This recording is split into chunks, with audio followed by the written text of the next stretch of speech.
I spend a lot of time naked because I live in this clothing optional intentional community, which makes it sound like a nudist colony. It's not. It's just that we're totally comfortable with nudity and with people being at various stages of undress in our home. We have a hot tub, and we usually don't use any swimsuits in the hot tub because the hot tub prefers it. It's the hot tub's It preference. really is. The place where I live is a really special environment. It is a sex positive intentional community called Hacienda Villa. So it was co-founded by Andrew Sparksfire, who's a real estate guy and had thrown sex parties called Hacienda for many years, 7 years, I think, when we started the house. And Kenneth Play, who's a sex educator, sex coach, the sex positive intentional community. And a lot of people ask me what both of those terms mean. So I usually define them separately.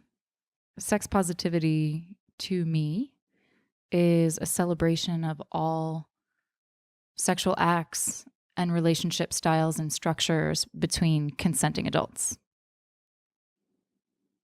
And that includes also opting out of sex.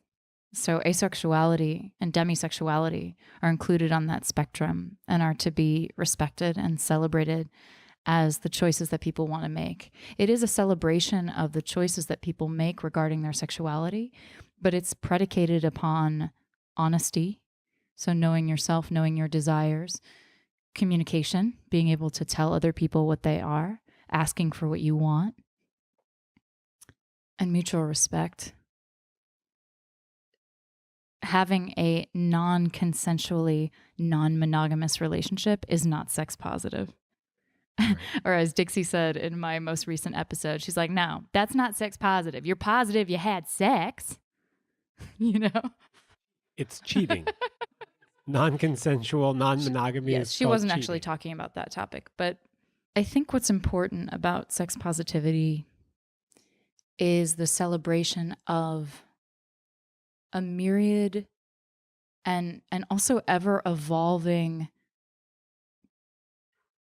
array of choices that people can make.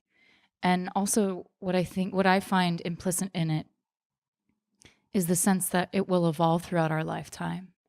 It will change our preferences, our desires, and maybe even our relationship styles, or maybe even how we think we are wired, or what we think of as our species, as Reed Mahalka would say. That might change throughout our lives as well. And I think a lot of the issues from our sex negative culture come from people assuming that you have to take a label and live it through your entire life. And any deviation from that is considered failure.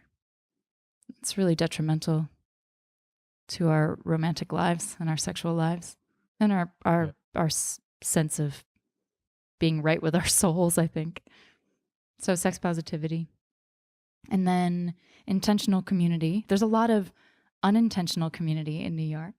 People living together because they needed a roommate and they can't afford a whole apartment, and so they found something on Craigslist. A lot of times people will move in someplace with one person who had a guarantor, and they'll just take a room, and so they're living alongside one another. They are living adjacent. They're not living intentionally. So an intentional community, first and foremost, means we're living together on purpose. We choose to live together. It's deliberate. And then also that we have some kind of mission or something that is important to all of us that unites us on this planet. And in this case, it's the sex positive culture. It's a desire to share a celebration of sex and sexual exploration with the world.